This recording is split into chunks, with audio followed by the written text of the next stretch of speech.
Hoje nós vamos iniciar a temática instabilidade emocional do livro Despertar do Espírito e a introdução do nosso tema extraído da primeira carta aos Coríntios, capítulo 12, versículo 31, comentado por Emmanuel.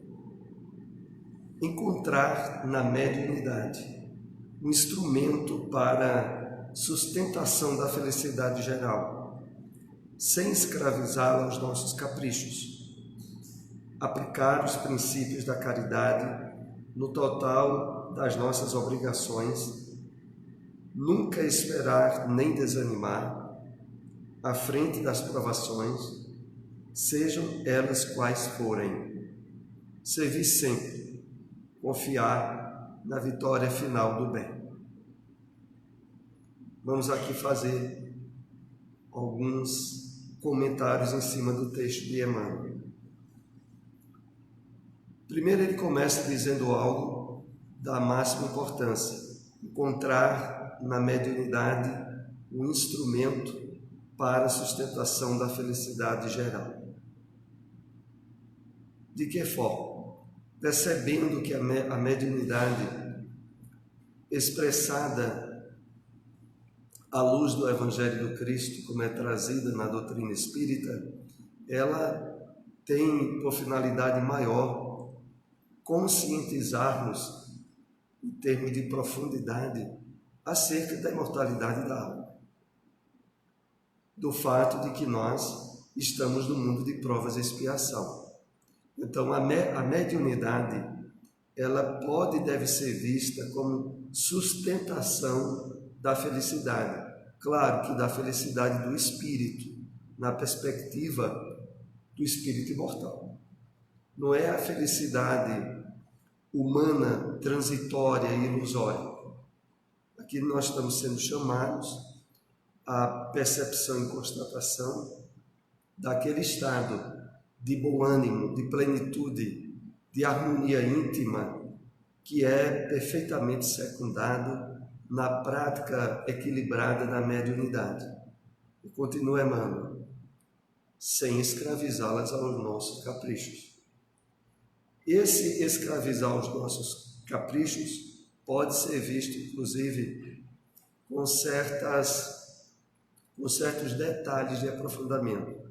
Um deles é aquele que se baseia no fato de que, normalmente, ao enfrentar reveses da vida, dificuldades inesperadas, ou as coisas não estarem seguindo exatamente como gostaríamos que seguissem, e sermos médios ativos no exercício na casa mediúnica, nos desgastarmos por causa disso, ao perceber que mesmo se dedicando ao trabalho de autoiluminação, de prática equilibrada da mediunidade, há uma série de circunstâncias pessoais na nossa vida que nós temos que passar. E se não estivermos atentos quando isso ocorre, nós podemos nos contrariar, nos desgastarmos, porque, entre aspas, nossos caprichos, nossas expectativas não estariam sendo atendidas. Aplicar os princípios da caridade no total das nossas obrigações. Nunca esperar nem desanimar à frente das provações. Aqui, quando se refere a aplicar os princípios da caridade no total de nossas obrigações, tem um resultante muito gratificante, porque o verdadeiro exercício da caridade é uma via de mão dupla, aonde nós ajudamos, nos preocupamos com outros, tentamos encontrar meios de diminuir a provação de alguém e, simultaneamente, sem que nós nem estejamos criando expectativas sobre isso, nos vem o bem-estar, o sentimento de dever cumprido, e que representa quase que de imediato o reflexo da vivência da caridade, como Emmanuel aqui coloca. No total de nossas obrigações, nunca esperar nem desanimar à frente das provações, sejam elas quais forem. Sejam elas quais forem, tem um peso muito grande, porque nós somos chamados a refletir o seguinte: diante dos benefícios incomensuráveis, impagáveis, que o conhecimento do Espiritismo e a vivência da mediunidade me propicia, nada que seja de ordem material pode me ferir, ou me desanimar, ou me causar transtornos que me desconecte com a consciência desses benefícios que a espiritualidade me dá. Então, a correta e ideal prática da mediunidade, associada à iluminação íntima nossa pelo conhecimento espírita, é para, por si só, nos habilitar, em termos físicos, a enfrentar tudo. Nisso eu me lembro a questão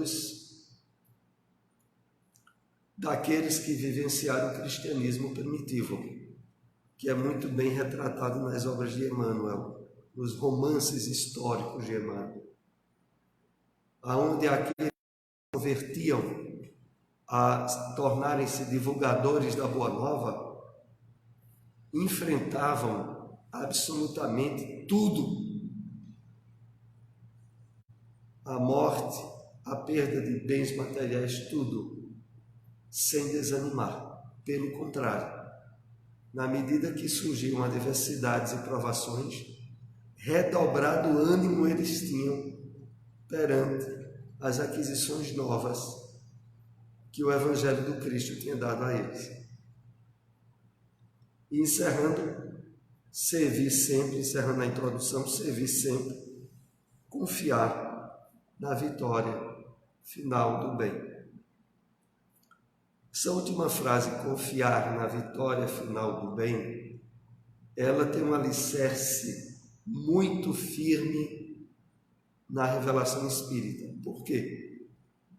Porque nós, ao tomarmos conhecimento da base das leis divinas que estruturam o universo, nós sabemos que algo é absolutamente certo: a vitória do bem, a felicidade plena, a caminhada evolutiva rumo à perfeição. Isso é lei e é absolutamente certo. Normalmente, face os hábitos de encararmos a vida e a experiência encarnatória do ponto de vista humano e absolutamente mortal, a noção de continuidade da vida e de imortalidade plena que o Espiritismo nos dá, muitas vezes não tem a profundidade dos hábitos enfermiços de morte que nós trazemos. Porque uma coisa é absolutamente certa perante as leis divinas que são reveladas pelo Espiritismo: todos nós seremos felizes. Todos, sem exceção, inclusive os nossos inimigos ou aqueles que a gente não gosta muito, mas todos. Isso é absolutamente certo. Se vai levar uma vida, 2, 3, 100, 200, não interessa. Interessa que, por determinismo divino, nos espera a felicidade plena e a perfeição. Por determinismo divino. Então, confiar na vitória final do bem é o que Emmanuel aqui nos estimula a refletir. Vamos então iniciar essa temática nova: instabilidade emocional. Algo que, na verdade, acomete a maioria da humanidade nos dias de hoje. Porque por trás da instabilidade emocional está, inclusive, os desequilíbrios por depressão, por ansiedade, as fobias que têm se alastrado demais, tudo isso faz parte desse rol de instabilidade emocional, que nós iremos, a partir de hoje, ver do ponto de vista da psicologia de Joana de Ângeles, o entendimento do tema e a proposta de solução que nos é oferecida. Os vícios mentais, começa ela, e as fixações danosas que procedem das existências espirituais anteriores se integram de tal forma no eu que se manifestam com frequência nas novas incursões reencarnatórias, de forma perturbadora, com síndromes variadas de desajustes emocionais, psiquiátricos e orgânicos. Eu me lembro aqui que as últimas temáticas que nós estudamos, que foram a respeito das doenças psicossomáticas, uma das estruturas de onde se originam essas doenças está no inconsciente de vidas passadas desequilibradas, assim como também nas interferências espirituais negativas e obsessivas, que contribuem e muitas vezes incrementam mais ainda os problemas que nós não resolvemos do nosso passado encarnatório. Mas nós estamos agora encarnados em plena época do Consolador prometido para resolver essas questões da nossa vida. Essa é, a nível de espiritualidade, a encarnação clímax, ideal para que a gente tenha uma resolução profunda sobre a nossa maneira de encarar a vida e resolver os problemas que trazemos do nosso passado encarnatório. Voltando aqui ao texto. Então, vícios mentais, fixações danosas, provenientes das existências espirituais anteriores. Claro, surge logo a pergunta: quando é que nós vamos resolver isso? Temos ideia do nível de escravidão e de nos tornarmos joguetes dessas forças perturbadas do nosso passado espiritual? Porque isso é uma questão de fórum íntimo de cada um de nós. Qual o nível de conflitos que eu percebo em mim e que, mesmo com conhecimento espírita, eu ainda não logrei resolver? E por que não resolvi? É dele que vem esse quadro dessa instabilidade emocional, que faz com que muitas vezes a gente tome uma atitude precipitada e no rol das emoções conturbadas, que mais adiante a gente vem a se arrepender ou ficar com sentimento de culpa. Então, o resultado desse passado são síndromes variadas de desajustes emocionais, psiquiátricos e orgânicos. Geralmente, as terapias que são realizadas para socorrer essas necessidades que a grande maioria da humanidade traz são terapias paliativas, que ou resolvem parcialmente, ou resolvem hoje o problema para amanhã surgir outro de uma conotação diferenciada. Porque a raiz do problema não foi resolvida, não foi tratada. A raiz do problema está no nosso eu, no personalismo, no inconsciente, fomentador das emoções de encarnações passadas. E, na verdade, quando vamos conhecendo o Espiritismo e nos abrindo à proposta de renovação que o Espiritismo nos dá, começa a encaminhar-se uma solução que poderá ser definitiva ou não. Dependerá normalmente do nosso empenho e de como nós estaremos levando a sério uma nova forma de encarar a vida. Bem estruturada naquele item, o ponto de vista do Evangelho segundo o Espiritismo, de nós mudarmos realmente a nossa maneira de encarar a vida. Mas vamos continuar agindo sempre e potencializando-se. O psiquismo inicial permanece como fulcro gerador de energias, tornando-se co-criador constante. A emissão da onda mental, que se converte em pensamento, palavra e ação, dá surgimento a edificações correspondentes, como é perfeitamente compreensível. Então,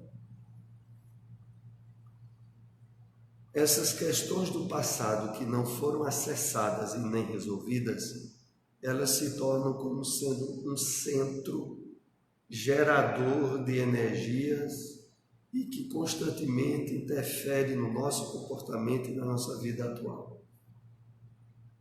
Vejam, a maioria da humanidade que vive distanciada do conhecimento da sua verdadeira natureza, que é espiritual, e que tem a existência toda voltada para as coisas materiais, é uma humanidade totalmente fadada a ser controlada, dominada por forças psíquicas que elas não dão conta. Parte delas, dessas forças, vem do seu passado espiritual. Outra parte do incremento dado pelos espíritos obsessores ou infelizes. Para piorar a situação, como normalmente nós vemos no dia a dia, quando essas pessoas, ainda para piorar a situação, inventam de, por exemplo, envolverem-se em novos vícios, ou a renovação de vícios, como, por exemplo, o álcool, que é o vício mais socialmente aceito, infelizmente, defendido pela mídia e pelas redes sociais, em termos de ser um elemento sempre presente nas festas,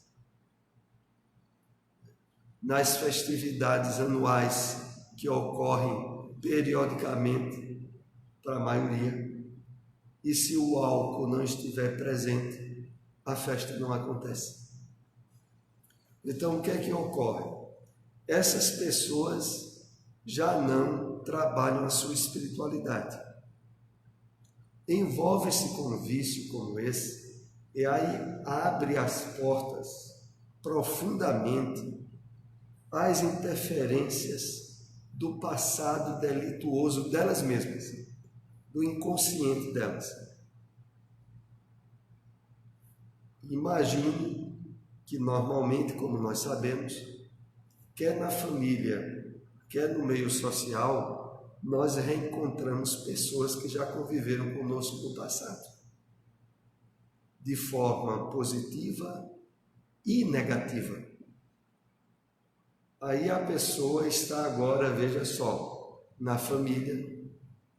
Veja um quadro, por exemplo, embriagada e com pessoas que, mesmo sendo consanguíneas a elas, vêm de um passado de ódio.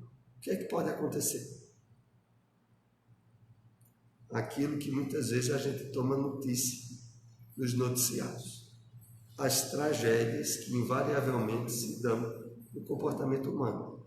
Então, por trás de tudo isso, repetindo, dois elementos principais. O primeiro deles, o inconsciente de vidas passadas, que a pessoa não tem nem ideia do que é isso. e nem está aí. Segundo, a absoluta ausência de busca de autoconhecimento ou de espiritualidade. A pessoa está totalmente voltada para as coisas materiais. E para completar, a pessoa se envolve com vícios. Bom, o resultado é trágico. Pois não. Perdoe, nesse estudo de hoje, eu vou fazer a seguinte intervenção tão breve, tão certo, tudo bem. Mas é porque o assunto entrou tão contundente dentro do problema que seria impossível eu deixar passar. Então, como é seu conhecimento, eu trabalho com arte, música. Décadas atrás, eu bebia, fumava muito, dava tudo certo, ganhava dinheiro, estava tudo ok, certo? Certo. A coisa de 16, 17 anos atrás, eu mudei minha plataforma de pesquisa musical, intenção, música para a saúde, música para o sistema nervoso, e também já não era mais consumidor de álcool e etc. Certo? Uhum. Eu comecei a perceber que os ambientes em que a plateia estava alterada de consciência, não conseguia tocar nada. Bloqueado completamente assim. Era como se eu estivesse tocando para pedras. Sabe? Para pedras assim. E comecei a perceber também que, desse tempo para cá,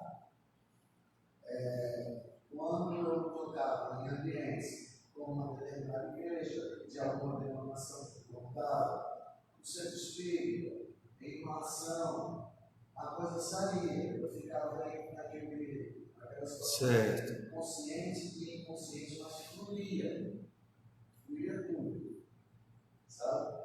Perfeitamente. Mas não estou conseguindo recuperar completamente em termos de habilidade, em termos de sintonia. Poucos dias atrás, a minha irmã me chamou para a casa dela, uma cidade alta, onde amigos de outra cidade estavam lendo Bíblia e não tinha nem pingo de bebida alcoólica, nem uma gota de bebida alcoólica. Que mudança, né? Era refrigerante, suco e tal. E durante a tarde, porque a tarde todinha, de 1 hora até umas 6 horas da tarde, lembrando músicas e saindo dos dentes com habilidade, tal, e tudo. Mas eu não estou conseguindo transformar em todo isso no meu dia a dia, porque a força do mercado para coisas ruins é muito forte. Sem dúvida nenhuma. Tem alguém aqui que está colocando observação porque está com dificuldade de ouvir. Eu vou me lembrar, quando a gente tiver o próximo estudo, de a gente ver a questão do microfone sem fio. O do microfone. Porque a reclamação, no caso, é de quando os participantes querem falar. Não é a minha, não. É a de, por exemplo, o Marcos agora, que contou o caso dele, a situação que ele vivenciou, e a pessoa lá não estava ouvindo. É porque aqui a transmissão está próxima de mim. E de onde vocês estão, teria que falar muito alto, né? Mas no próximo encontro a gente vai tentar sanar essa dificuldade. Porque aí as pessoas querem ouvir também quando participante. Então, voltando aqui ainda a esse texto. A emissão da onda mental que se converte em pensamento, palavra e ação, dá surgimento a edificações correspondentes. Aqui tem um ponto muito importante. À luz da doutrina espírita, o que a gente pensa é para ser visto como uma matéria, como algo sólido, porque na verdade e hoje cada vez mais a ciência tem comprovado, uma forma de energia. Então, os novos hábitos mentais que a gente vai formando, que estão aliados a novas emoções e sentimentos, e que, por decorrência, se transformam em atos, representa a nível de psiquismo em nós uma espécie de drenagem e de limpeza do conteúdo psíquico problematizador que nós trazemos do passado. É por isso que a espiritualidade insiste tanto, investe tanto em nos advertir sobre colocar em prática o que nós aprendemos com os espíritos bons, com a doutrina espírita. Porque é na medida em que a gente entende, usa a mente, o pensamento, estabelece um campo vibratório a partir do que a gente sente e concretiza em atos, nós fazemos a verdadeira ressignificação do passado nosso e deixamos de sofrer tanto o impacto da interferência desse inconsciente desassossegador, vicioso e problemático que nós demos campo antes. Continuando. As atitudes infelizes, particularmente aquelas que agrediram o patrimônio da vida nas suas múltiplas apresentações, por excelência na área da realidade moral e profunda dos demais indivíduos, inevitavelmente produzem lesões degenerativas nos tecidos sutis do perispírito. Então, do mesmo modo que as nossas atitudes irrefletidas ou determinados descuidos quando nós andamos ou tomamos alguma atitude no corpo físico e a repercussão imediata, ou através de um corte, ou através de algum machucado atinge o nosso corpo físico, também o nosso corpo espiritual é atingido pelas atitudes comportamentais, os vícios ou hábitos malsãos que nós estabelecemos durante a encarnação, tanto na existência atual quanto em existências anteriores. É claro que o estado mais danoso e excessivamente prejudicado é aquele proveniente das atitudes absurdas do suicídio, onde a pessoa atinge não só o corpo físico dela, mas atinge o corpo espiritual dela. E mesmo que tenha havido a morte física planificada, os ferimentos, o sofrimento proveniente do alcance que aquela ação teve contra o corpo espiritual vai necessitar de um tratamento longo, demorado, tanto no plano espiritual e que normalmente ainda se reflete nas próximas encarnações. Continuando, utilizando-se dos fatores hereditários, esses conflitos íntimos são impressos nos códigos genéticos, quando do processo reencarnatório, a fim de que se expressem nos recessos do ser, produzindo distonias emocionais correspondentes aos gravames praticados. Aqui tem um ponto que é importante entendermos o resultante disso. Vejam, esses conflitos íntimos são impressos nos códigos genéticos. Como é isso? Essa impressão nos códigos genéticos que aqui é advertido para nós é que nas matrizes que estabelecem o desenvolvimento do nosso corpo físico,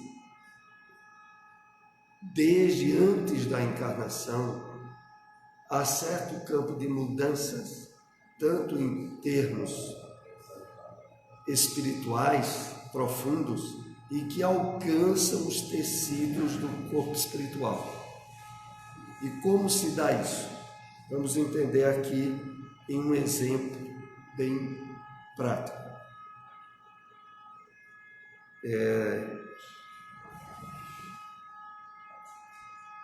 Há certos distúrbios e certos problemas que tanto interferem na área orgânica quanto na área psíquica de algumas pessoas e que a ciência humana propriamente dita não consegue resolver. Por exemplo, os problemas referentes a dificuldades na área da dicção ou da fonação. Há um tempo atrás, aqui em outro estudo, eu fiz uma referência pessoal a isso para explicar. Por exemplo, normalmente, crianças que se tornam gagas excessivamente e se busca um tratamento em fonoaudiologia ou em psicologia, a averiguação da origem do problema, geralmente, se busca subsídios na infância da criança, aonde muitas vezes as atitudes agressivas ou determinados problemas de ordem emocional abrem o campo para a dificuldade de exteriorização da voz e que muitas vezes vai acompanhar aquele espírito durante a maturidade, durante a adolescência e muitas vezes, inclusive, na vida adulta. E as terapias procuram sempre encontrar como causas para essa questão sofrimentos que se passou durante a infância. Mas, por outro lado, tem muitas crianças que são alvo de violências, de surras e de problemas outros, e não desenvolvem nenhum problema na área da fonação. Aí é lógico que a ciência puramente humana vai, numa tentativa de explicação para tudo, e vai dizer que naquela área orgânica a pessoa era geneticamente mais forte, por isso não foi atingida. A questão toda é que a causa, de fato, como nós estamos estudando aqui, ela se origina nos tecidos do perispírito, do passado espiritual daquele espírito. E ela fez no uso, muitas vezes errado, da palavra, e que deu campo desagregador para que na infância situações ou outras que poderiam perfeitamente terem sido superadas, não terem sido, estabelecerem o problema de dicção e de pronúncia.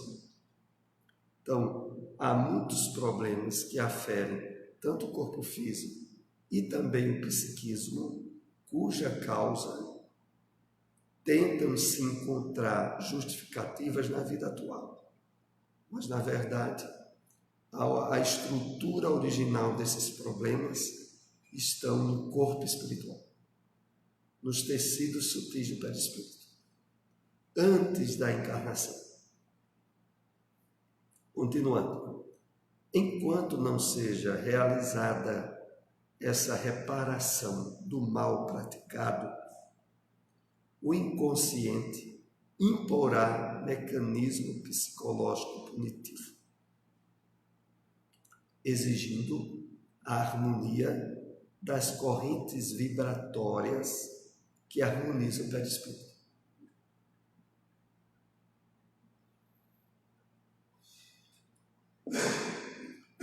Então, a coisa aqui está muito bem clara.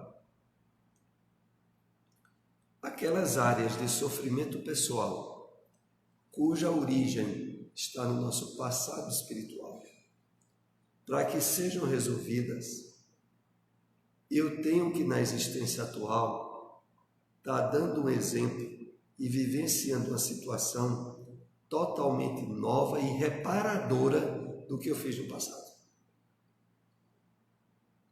Para que lá dentro do meu psiquismo, tudo aquilo seja ressignificado. E aquele problema, muitas vezes, ou aquela doença, aquela limitação, encontre caminhos de cura. É claro que, às vezes, a ajuda médica mas essa ajuda médica, normalmente, ela é complementar. Por exemplo, a pessoa, pelo novo comportamento que ela tem, lá dentro dela, o seu eu profundo entende que ela não precisa mais estar passando por aquele problema. Mas como houve um rescaldo físico, a pessoa vai procurar um médico, um tratamento, e encontra exatamente o médico e o tratamento certo para resolver aquele problema. Mas é porque a pessoa já resolveu a questão. Quando a pessoa não tem resolvido a questão, muitas vezes é comum ficar pulando de médico em médico, de remédio em remédio, e não se encontra a terapia adequada, porque o problema não foi resolvido na raiz. Quando for resolvido na raiz, a terapia e o tratamento, o médico certo chegará, e aquilo será resolvido. Há situações, claro, de tratamentos, inclusive no plano espiritual, onde, dependendo dos méritos e da possibilidade da pessoa, há todo um encaminhamento de intervenção espiritual eficaz para aquele problema que pode, inclusive, já estar atingindo a área física da pessoa e ser tratado. Então, voltando aqui a esse texto, enquanto não seja resolvido essa reparação do mal praticado, o inconsciente imporá mecanismo psicológico punitivo. Então, não deixa de ser a própria pessoa que impõe a si mesmo aquela doença ou aquele limite, porque dentro dela, ela ainda sente que se não tiver aquilo que lhe incomoda, ela pode voltar a errar de novo, porque ela não aderiu ao processo reparador. Ela ainda está dentro dela aderindo ao processo punitivo e cobrador. Não, eu agi mal usando tal órgão, eu fiz o mal usando tal órgão, e eu não posso ter esse órgão mais perfeito em mim. Esse problema. Salvo engano, pode ser, então, que aquela ação falada por muitos psicanalistas e psicólogos chamada autossabotagem, pode ser que seja esse elemento punitivo. A pessoa sabota a si mesma do tipo, não, peraí, eu tenho que colocar regras em mim. Quanto a isso daí, teria alguma relação? É a mesma autossabotagem, só com a diferença que, para a psicologia tradicional, a origem estaria toda em processos a nível de atitudes comportamentais que a pessoa está tomando agora, e que ela, corrigindo aquela atitude comportamental dela agora, é aí onde entram os chamados livros de autoajuda, que muitas vezes não são eficazes, porque tenta resolver a questão só sob o ângulo do presente, e a pessoa tenta muitas vezes, à custa do estabelecimento apenas de padrões mentais atuais, resolver um problema cuja profundidade é espiritual. E é preciso que ela tenha toda uma atitude nova de comportamento e de ação para resolver. A diferença é só essa, mas é a mesma autossabotagem, só que aqui no caso a nível mais profundo, a nível do espírito imortal. Continuando ainda, necessariamente não se faz único recurso reequilibrante o sofrimento do responsável pelos danos causados, mas a correta emissão de pensamentos salutares em favor de si mesmo e benefícios de qualquer natureza aos demais membros da comunidade humana, por específico aquele a quem Malsino feriu. Aqui é detalhado o que nós estávamos dizendo. Em vez de estar usando esse recurso autopunitivo pode-se e deve fazer o quê? Uma correta emissão de pensamentos salutares, positivos, terapêuticos, em benefício de si mesmo e também o quê? Atitudes em prol, em benefício de outros. E, se possível, a pessoas que nessa vida, de alguma maneira, tenham sido prejudicadas por nós. Aí a terapia se evidenciará mais eficaz. É esse aí o ponto. Essa conduta autoterapêutica produz a reabilitação moral do equivocado, abrindo-lhe espaços à liberdade de movimento e de ação não conflitiva. Então, essa conduta de trabalhar a mudança de pensamentos, o envolvimento em atitudes e atividades novas, benéficas, que produz a reabilitação moral, abrindo espaços à liberdade de movimento e de ação não conflitiva. Se nós pensarmos bem, é muito comum que as pessoas que têm esses níveis de distúrbios emocionais que lhe causam até mesmo doenças psicossomáticas, elas, na maior parte do dia, têm a mente tão bloqueada que o pensamento é só em cima daquela doença ou daquele problema que ela passa. E aí sim é que se intensifica mais ainda o problema. A abertura de uma mudança psíquica e um envolvimento em atividades salutares é um esforço que, na maioria dos casos, essas pessoas não fazem. E por isso não conseguem superar a dificuldade. Mas dentro do que nós estamos aqui aprendendo, aqueles que se dão o direito de buscar esse tipo de alternativa logram êxito terapêutico para o problema que tem. Enquanto não ocorra esse fenômeno de liberação ou amortização da dívida moral, a distonia permanecerá cobrando equilíbrio emocional. Então, enquanto a pessoa não se habilitar a fazer um trabalho de renovação profunda com ela, o problema vai continuar. Verdade, inclusive como ponto chamativo de atenção de que algo está errado e precisa ser resolvido. Acostumado à comodidade de ser infeliz por eleição própria, a revolução terapêutica constitui-lhe um grave esforço a que se gostaria de poupar, transferindo, se pudesse, para outrem realizada, enquanto fruiria o benefício, pensamento esse ilógico, portanto, fruto do desvio da razão. Aqui é interessante quando começa esse texto de Joana dizendo: acostumado à comodidade de ser infeliz por eleição própria. E realmente, do ponto de vista puramente material, a maioria da humanidade se encaixa perfeitamente nisso.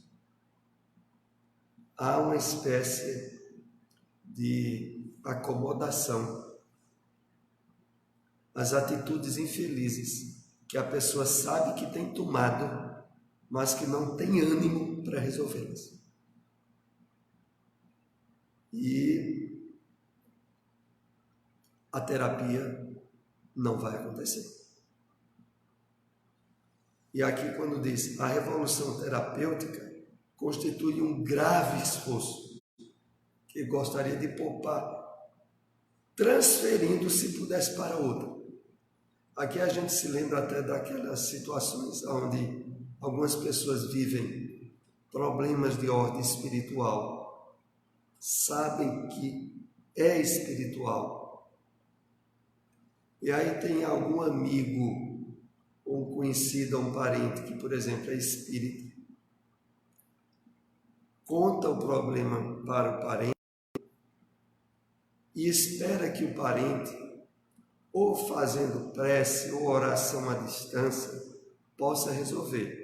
Mas para tomar a atitude deliberativa de procurar o centro e se submeter a um tratamento fluídico mais eficaz, a pessoa não vai. Porque se puder, como aqui é colocado, botaria o trabalho todinho para que o outro fizesse. Você reze lá por mim, peça lá os espíritos por mim, mas a pessoa mesmo não vai,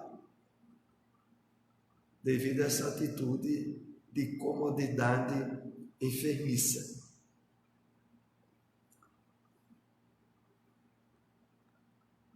A maturidade psicológica é um processo de experiências felizes e ingratas, que estabelece quais aquelas que devem constituir o mapeamento de interesses reais para que o indivíduo se sinta pleno, mesmo quando as condições e circunstâncias não se lhe apresentem como ideais. Então aqui nós começamos a entrar nos conceitos da maturidade psicológica ou emocional. É o processo de experiências felizes e ingratas. Por que felizes e ingratas? Porque todos nós estamos no mundo de provas e expiações. Porque a vida de ninguém está isenta de desafios, de desastres, de dificuldades grandes, que mais cedo ou mais tarde vão surgir. A ideal maturidade psicológica e emocional estará sempre habilitando a pessoa a enfrentar as adversidades, mantendo um clima interno de serenidade, de equilíbrio, de não colocar a sua paz íntima ou a sua felicidade interior nas mãos das circunstâncias, dos outros, dos acontecimentos do dia a dia. Mas o imaturo emocional faz isso a toda hora. Aliás, só está bem quando tudo fora dele está bem. E realmente, vivendo num mundo de provas e expiações, haja pancadas, né? Porque ninguém está isento. Mas aqui, voltando ao texto, que estabelece quais aquelas que devem constituir o mapeamento de interesses reais para que o indivíduo se sinta pleno. Ou seja, a pessoa sabe discernir e escolher o que deve e merece dar mais atenção e, logicamente, escolher a melhor parte, aquilo que de fato, em termos de bem-estar íntimo, merece maior atenção dela, mesmo quando as condições e circunstâncias não se lhe apresentem como ideais. Então, está sempre apto a fazer o discernimento, a separação das situações adversas, dos acontecimentos malogrados, sem se deixar desequilibrar por eles, é o que caracteriza a maturidade psicológica que nós aqui somos encaminhados a ter. O ser maduro confia e trabalha para alcançar as metas que estabelece como necessárias para o seu bem-estar, investe no momento, confiando nos resultados posteriores. Então é isso que caracteriza a maturidade espiritual, psicológica. Então, confia e trabalha para alcançar as metas que estabelece como necessárias para o seu bem-estar, sobretudo quando, no nosso caso, trabalhando sob o contexto da realidade do mundo espiritual, nós sempre encontramos, mesmo nas dificuldades e problemas, degraus para a ascensão espiritual nossa. O espírita, o cristão, ele aproveita tudo para ele crescer espiritualmente. As adversidades, os sofrimentos do relacionamento humano, assim como as facilidades, ele aproveita tudo. Tudo serve para que ele cresça espiritualmente. Por isso aqui diz,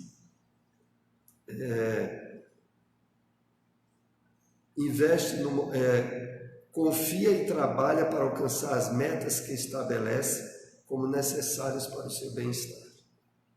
Investe no momento, confiando nos resultados posteriores. Então ele estará sempre com a expectativa do melhor, de que mais adiante, mesmo aquelas situações que ele não entenda, porque está tendo que passar, ele sabe que mais adiante terá a resposta adequada, sobretudo mantendo um clima interior de confiança e de certeza do melhor. Sabe que todo empreendimento exige tempo e oportunidade. Emocionalmente estável, não se exalta ante o sucesso, nem se deprime diante do fracasso, que converte em lição de sabedoria para futuros cometimentos.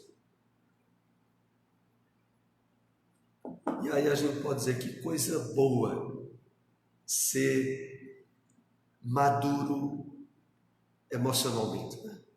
Equilibrado em termos de emoções e de psiquismo. Porque, na verdade, diante da instabilidade do mundo em que nós vivemos, é aquele estado no qual a gente aproveita tudo para crescer. Não se exalta ante o sucesso, nem se deprime diante do fracasso. Palavras novas para revestir aquilo que o apóstolo Paulo já dizia, né? Sei ser feliz na abundância, como também na escassez, e não me deixarei dominar por nenhum deles. Ou seja, nem me prenderei a facilidades que posso estar vivenciando, como não me prenderei a dificuldades se estiver vivenciando. Porque nenhuma e nem a outra representam pontos de apoio, de sustentação para o estado íntimo nosso. Não devem servir. Essa conquista se expressa na graciosidade dos movimentos, na conduta jovial, enriquecedora de alegria, no intercâmbio fraternal de considerável rendimento emocional. Aqui fica muito explícito que é um absurdo ou um contrassenso, por exemplo, cristão ou espírita, acabrunhado, de cabeça baixa, frente a problemas imprevistos que tenham ocorrido. Por quê?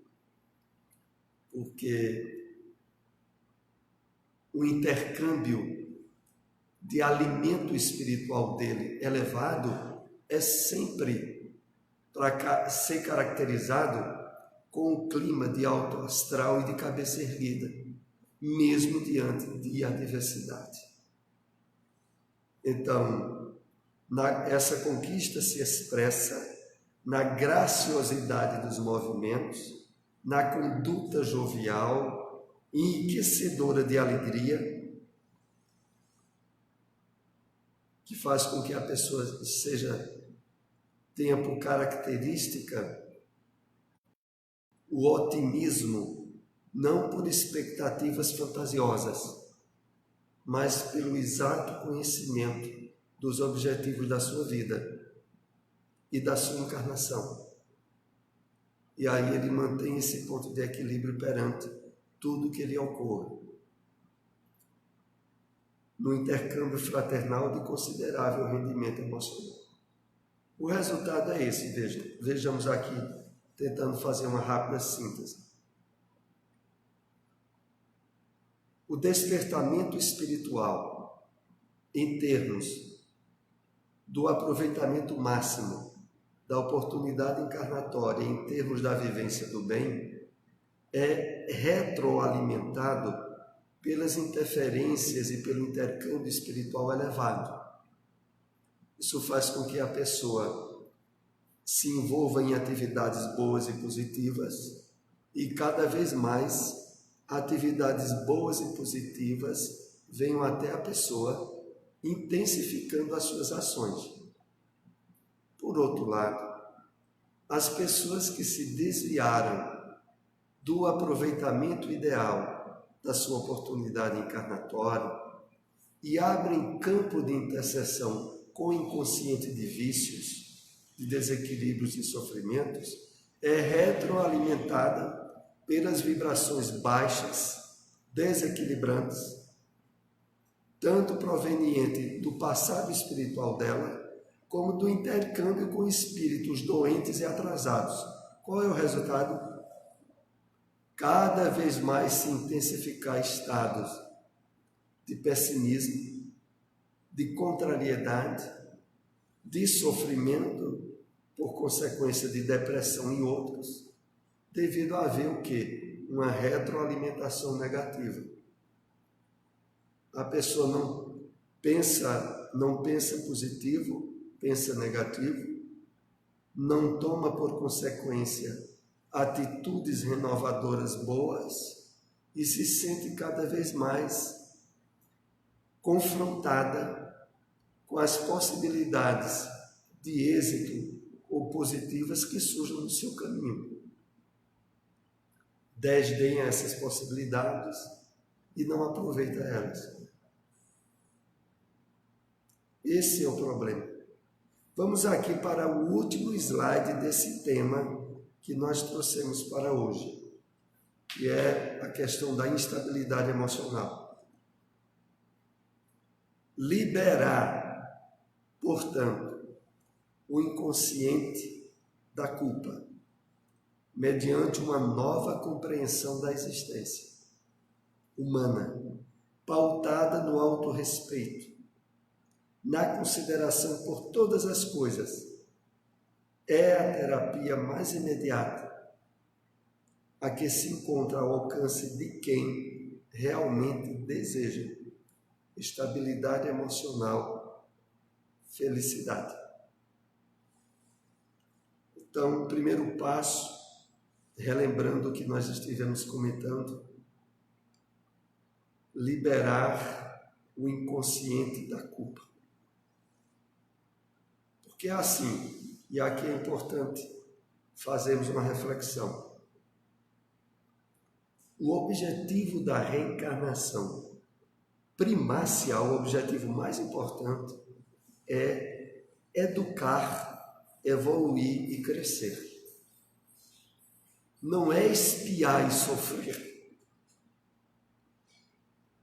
Então nós, de forma ampla, perante as leis divinas, que são leis de progresso e de evolução, nós estamos encarnados para trabalhar a solução dos problemas do passado ou de problemas novos através das atitudes renovadas em prol do bem e não em aberturas à culpa, sofrimento e doenças, impondo elas como se elas resolvessem nossas questões de vida, que na verdade não resolvem.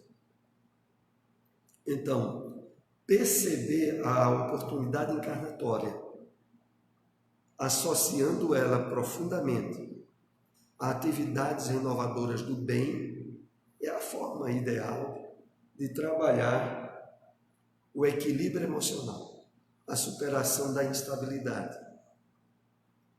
E aí continua Joana aqui, mediante uma nova compreensão da existência humana, pautada no autorrespeito e na consideração por todas as coisas.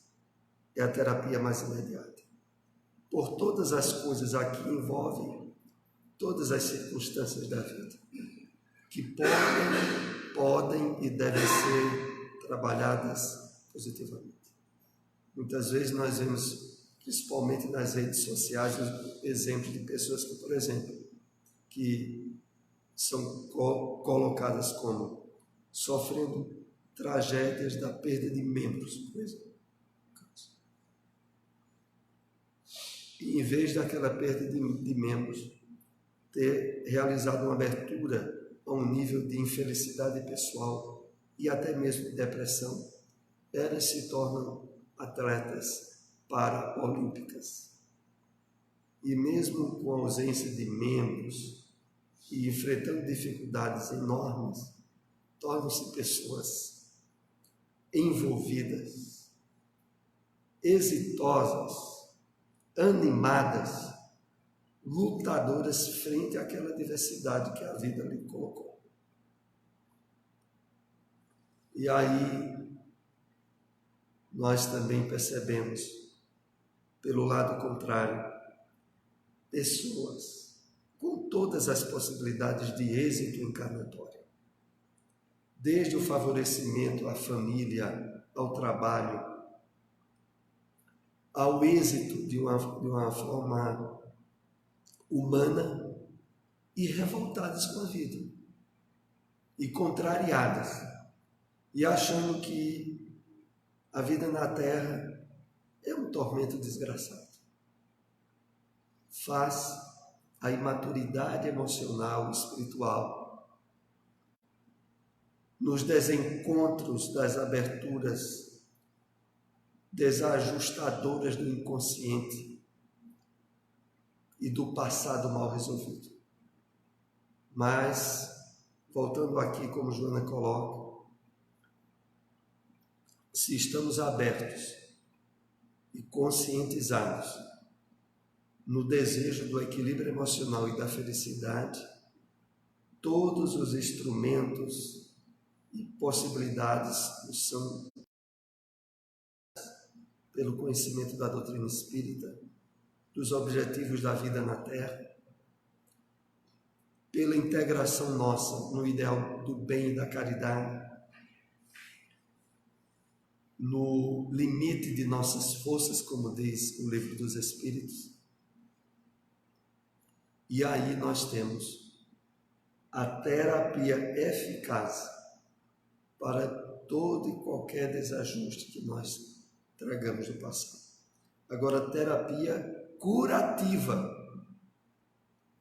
e não aquela que muitas vezes é oferecida pela medicina humana ou pelas terapias exclusivamente humanas, aonde se consegue no máximo um reajuste para uma vida relativamente normal, mas distante ainda de um nível de felicidade, de bem-estar pleno que nós temos as possibilidades de ter através do conhecimento espírita e da psicologia que nós temos aqui tentado estudar